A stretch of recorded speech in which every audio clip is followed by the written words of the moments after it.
अस्सलाम वालेकुम friends, welcome back to my channel. आज का हमारा टॉपिक है इसोमेप्राज़ोल। आज हम बात करेंगे कि इसोमेप्राज़ोल क्या है और इसके क्या क्या इस्तेमाल हो सकते हैं। प्रेगनेंसी और डोज की बात करेंगे और लास्ट में हम इसके साइड इफ़ेक्ट्स के बारे में बात करेंगे। इसोमेप्राज़ोल ये एक एंटी अल्सर मेडिसिन है जो कि प्रोटॉन पंप इनहिबिटर ग्रुप से बिलोंग करती है और ये कैप्सूल और इंजेक्शन दोनों फॉर्म्स में अवेलेबल है। जो इसोमेप्राज़ोल कैप्सूल है ये दो तरह का होता है, एक होता है 20 मिलीग्राम और एक होता है 40 मिलीग्राम। और इंजेक्शन जो है ये एक ही तरह का होता है और ये 40 मिलीग्राम की स्ट्रेंथ में अवेलेबल है और ये मार्केट में डिफरेंट ब्रांड नेम से अवेलेबल है, जैसा कि ईसो, नेक्सम, ईसोमैक्स, ईसोमेगा, नोवोटेफ और एसकेम के नाम से अवेलेबल है। ये था इसोमेप्राज़ोल कैप्सूल और इंजेक्शन का इंट्रोडक्शन। अब हम इनके यूजेस के बारे में बात करते हैं कि वो कौन सी ऐसी कंडीशंस हैं जिनमें आप इसोमेप्राज़ोल कैप्सूल या फिर इंजेक्शन का यूज़ कर सकते हैं।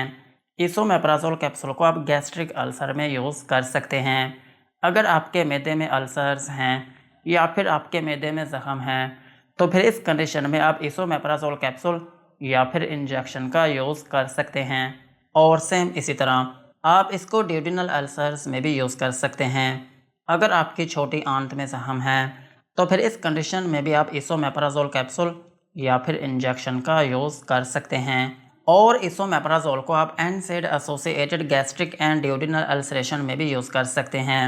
एनसेड एसोसिएटेड अल्सरेशन जो है ये एक ऐसी कंडीशन है जिसमें आपके मैदे और आंतों में ज़ख़म बन जाते हैं और ये जो ज़ख़म होते हैं ये तब बनते हैं जब आप पेन किलर मेडिसिन का बहुत ज़्यादा यूज़ करते हैं, तो फिर इसकी वजह से आपके मैदे और आपकी आंतों में ज़ख़म बनना शुरू हो जाते हैं। सो अगर आपको एनसेड एसोसिएटेड अल्सरेशन है तो फिर इस कंडीशन में भी आप इसोमेप्राज़ोल कैप्सूल या फिर इंजेक्शन का यूज़ कर सकते हैं। और इसोमेप्राज़ोल को आप प्रोफिलैक्सिस ऑफ अल्सरेशन में भी यूज़ कर सकते हैं। अगर आपको मैदे के ज़ख़म होने का कोई ख़तरा है या फिर आपकी आंत में ज़ख़म होने का कोई ख़तरा है तो फिर इस कंडीशन में भी आप इसोमेप्राज़ोल कैप्सूल या फिर इंजेक्शन का यूज़ कर सकते हैं। और इसोमेप्राज़ोल का एक अहम यूज़ ये भी है कि आप इसको एच पाइलोरी इन्फेक्शन में भी यूज़ कर सकते हैं।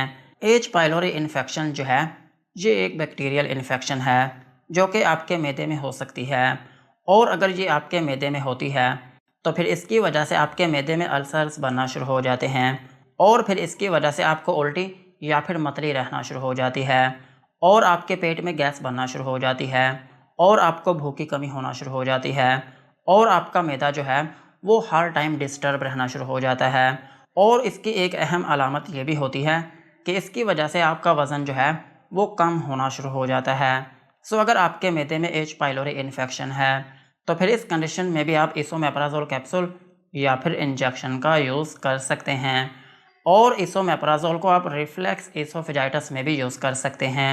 रिफ्लेक्स एसोफेजाइटिस जो है ये एक ऐसी कंडीशन है जिसमें आपके मैदे में जो एसिड होता है वो आपके गले की तरफ आने लगता है और फिर इसकी वजह से आपका गला जो है वो दुखने लगता है और आपका गला जो है वो खट्टा हो जाता है और आपका मुंह भी कड़वा रहना शुरू हो जाता है। सो इस कंडीशन में भी आप इसोमेप्राज़ोल कैप्सूल या फिर इंजेक्शन का यूज़ कर सकते हैं। और सेम इसी तरह आप इसको इरोसिव एसोफेजाइटिस में भी यूज़ कर सकते हैं। इरोसिव एसोफेजाइटिस जो है इसमें भी यही होता है कि आपके मैदे में जो कंटेंट होता है, जितना भी फ्लूइड होता है या फिर जो एसिड होता है या फिर आपके मैदे में जो खाना होता है वो आपकी खुराक की नाली की तरफ आने लगता है और फिर इसकी वजह से आपकी खुराक की नाली जो है उसमें कट लगना शुरू हो जाते हैं और उसमें ज़ख़म बनना शुरू हो जाते हैं। सो इस तरह से आपकी खुराक की नाली जो है वो ज़ख्मी हो जाती है। सो इस कंडीशन में भी आप इसोमेप्राज़ोल कैप्सूल या फिर इंजेक्शन का यूज़ कर सकते हैं। और इसोमेप्राज़ोल कैप्सूल को आप हार्ट बर्न में भी यूज़ कर सकते हैं। अगर आपके सीने में जलन रहती है तो फिर इस कंडीशन में भी आप इसोमेप्राज़ोल कैप्सूल या फिर इंजेक्शन का यूज़ कर सकते हैं। और सेम इसी तरह आप इसको डिस्पेप्सिया में भी यूज़ कर सकते हैं। डिस्पेप्सिया जो है इसको हम बदहज़मी भी कहते हैं और बदहज़मी जो है ये एक ऐसी कंडीशन है जिसमें आपका खाना जो है वो ठीक तरीके से हज़म नहीं हो पाता और फिर इसकी वजह से आपको भूख की कमी रहना शुरू हो जाती है। सो अगर किसी शख्स को बदहज़मी है या फिर आपको डिस्पेप्सिया है तो फिर इस कंडीशन में भी आप इसोमेप्राज़ोल कैप्सूल या फिर इंजेक्शन का यूज़ कर सकते हैं। और इसोमेप्राज़ोल कैप्सूल को आप ज़ोलिंजर एलिसन सिंड्रोम में भी यूज़ कर सकते हैं।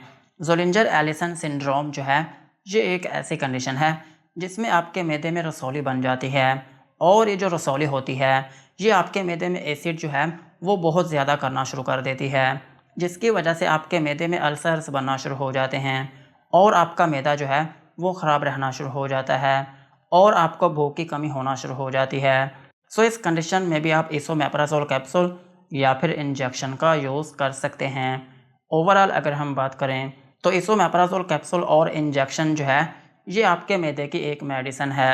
अगर आपके मैदे में ज़ख़म है या फिर आपके मैदे में अल्सर्स हैं या फिर आपको ठीक तरीके से भूख नहीं लगती या फिर आपके सीने में जलन रहती है या फिर आपकी खुराक की नाली में दर्द रहती है या उसमें ज़ख़म है या फिर वो दुखती है, तो फिर इन कंडीशंस में आप इसोमेप्राज़ोल कैप्सूल या फिर इंजेक्शन का यूज़ कर सकते हैं। यही थे इनके यूजेस। अब हम इनकी डोज के बारे में बात करते हैं। अगर आपकी एज 18 साल से ज़्यादा है तो फिर आप इसका 20 मिलीग्राम का जो कैप्सूल है ये आप दिन में 1 मरतबा यूज़ कर सकते हैं और ज़रूरत पड़ने पर इस कैप्सूल को दिन में 2 मरतबा भी यूज़ किया जा सकता है।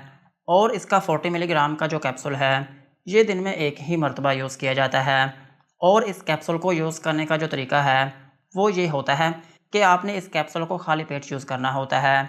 और इंजेक्शन जो है ये भी आप दिन में 1 मरतबा यूज़ कर सकते हैं। और अगर हम बात करें बच्चों की तो बच्चों में इस मेडिसिन को यूज़ नहीं किया जाता, लेकिन फिर भी अगर इसकी ज़रूरत पड़ती है तो फिर इस केस में अगर आपके बच्चे की एज कम से कम 12 साल है तो फिर आप उसको 20 मिलीग्राम का जो कैप्सूल है दिन में 1 से 2 मरतबा तक यूज़ करवा सकते हैं। और अगर हम बात करें प्रेगनेंसी की तो प्रेगनेंसी में इस मेडिसिन को यूज़ किया जा सकता है, लेकिन तब जब आपके डॉक्टर आपको प्रेस्क्राइब करें, अदरवाइज़ खुद से प्रेगनेंसी में इसको यूज़ ना करें। और ब्रेस्ट फीडिंग मदर्स जो हैं वो इसको यूज़ कर सकती हैं, मगर एहतियात के साथ। यही थी इनकी डोज। अब हम इनके साइड इफ़ेक्ट्स के बारे में बात करते हैं कि अगर आप इसोमेप्राज़ोल कैप्सूल या फिर इंजेक्शन का यूज़ करते हैं तो आपको क्या क्या नुकसानात हो सकते हैं। इसोमेप्राज़ोल कैप्सूल या फिर इंजेक्शन को यूज़ करने से आपको हाइपर सेंसिटिविटी रिएक्शन हो सकता है, यानी कि आपकी स्किन के ऊपर रैशेस या फिर उसमें एलर्जी हो सकती है और आपको नोज़िया या फिर वॉमिटिंग हो सकती है, यानी कि आपको उल्टी या फिर मतली आना शुरू हो सकती है और आपको डायरिया हो सकता है, यानी कि आपको लूज़ मोशन आना शुरू हो सकते हैं और आपके पेट में दर्द हो सकती है और आपको डिज़ीनेस हो सकती है, यानी कि आपको थोड़ी बहुत नींद आना शुरू हो सकती है और आपके सर में दर्द हो सकती है। सो यही थे इसोमेप्राज़ोल कैप्सूल और इंजेक्शन के uses, doses and side effects. आज की वीडियो को यहीं पर ख़त्म करते हैं। वीडियो अच्छी लगी हो तो चैनल को सब्सक्राइब करें एंड बेल आइकन को प्रेस करें।